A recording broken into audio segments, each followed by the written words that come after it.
Do your kids or teenagers sometimes grab your phone? Maybe just to play games or chat with family members?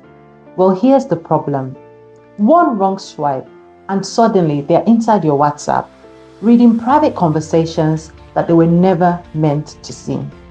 Today, I'll show you exactly how to lock your WhatsApp chats so you can protect your privacy and keep your family boundaries strong. Here's how to lock individual chats on WhatsApp. Open the chat you want to lock. Tap on the chat name at the top. Scroll down to chat lock.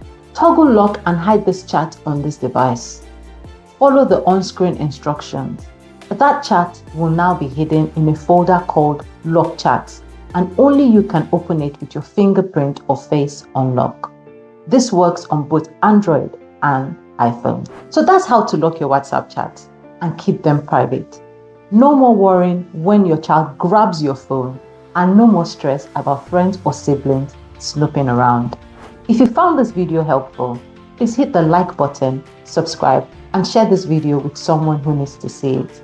Remember, online safety starts at home, one small step at a time. Thank you for watching, and I'll see you in my next video.